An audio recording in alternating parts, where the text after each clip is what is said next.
ನೋಡಿ, ಈಗ ನವೆಂಬರ್ ಕ್ರಾಂತಿಗಿಂತಲೂ ಕೂಡ ನಂಬರ್ ಕ್ರಾಂತಿ ಬಹಳ ಮುಖ್ಯವಾಗುತ್ತೆ. ಯಾಕೆ ಅಂತಂದ್ರೆ ಇವತ್ತು ಅನೇಕರು ಕೂಡ ಮಾತನಾಡಿದ್ದಾರೆ ಈ ವಿಚಾರದ ಬಗ್ಗೆ. ಏನು, ಎಷ್ಟು ಶಾಸಕರು ಯಾರ ಜೊತೆಗೆ ನಿಂತ್ಕೊಳ್ತಾರೆ ಅಂತ ಹೇಳಿ.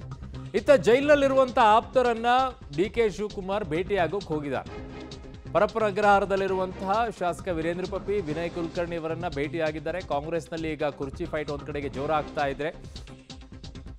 ಸೊ ಇವತ್ತು ಇಷ್ಟೆಲ್ಲ ಬೆಳವಣಿಗೆ ಆಗ್ತಾ ಇರೋ ಮಧ್ಯದಲ್ಲಿ ಅತ್ಯಂತ ಮಹತ್ವದ್ದಾಗಿ ಪರಪ್ಪನ ಅಗ್ರಹಾರಕ್ಕೆ ಹೋಗ್ಬಿಟ್ಟು ವೀರೇಂದ್ರ ಪಪ್ಪಿ ಅವ್ರನ್ನ, ವಿನಯ್ ಕುಲಕರ್ಣಿ ಅವ್ರನ್ನ ಈಗ ಹೋಗಿ ಭೇಟಿಯಾಗುವಂಥದ್ದು ಏನಿತ್ತು? What message? ಏನು ಮೆಸೇಜನ್ನು ಹೈಕಮಾಂಡಿಗೆ ಪಾಸ್ ಮಾಡಕ್ಕೆ ನೋಡ್ತಾ ಇದ್ದಾರೆ? ಅಥವಾ ಅವರ ಡಿ.ಕೆ. ಶಿವಕುಮಾರ್ ಬಣದಲ್ಲೇ ಗುರುತಿಸ್ಕೊಂಡಿರೋದು ವಿನಯ್ ಕುಲಕರ್ಣಿ ಮತ್ತೆ ವೀರೇಂದ್ರ ಪಪ್ಪಿ ಇಬ್ಬರೂ ಕೂಡ. ಸೊ ಹಾಗಾಗಿ ಈ ನಿಟ್ಟಿನಲ್ಲಿ ಈಗ ಬಹಳ ಮಹತ್ವ ಪಡ್ಕೊಳ್ತಾ ಇದೆ. ಯಾಕೆ ಅಂದರೆ ಮುಖ್ಯಮಂತ್ರಿ ಆಗಬೇಕಾದ್ರೆ ಶಾಸಕರ ಬೆಂಬಲ ಬೇಕಾಗತ್ತೆ.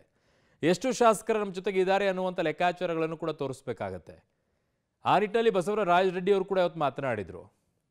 ಕೇಳ್ತಾರೆ, CLP ಮೀಟಿಂಗಲ್ಲಿ ಕೇಳ್ತಾರೆ ಎಷ್ಟು ಜನ ಯಾರಿಗೆ ಬೆಂಬಲ ಇದೆ ಅಂತೇಳಿ. ಸೊ ಅಲ್ಲಿ ಸಿದ್ದರಾಮಯ್ಯವ್ರಿಗೆ ಬೆಂಬಲ ಇತ್ತು, ಅವರು ಹಾಗಾಗಿ ಮುಖ್ಯಮಂತ್ರಿ ಆದರು ಅನ್ನುವಂಥ ಮಾತನ್ನೇ ಇವತ್ತು ಅವ್ರು ಆಡಿದ್ದಾರೆ.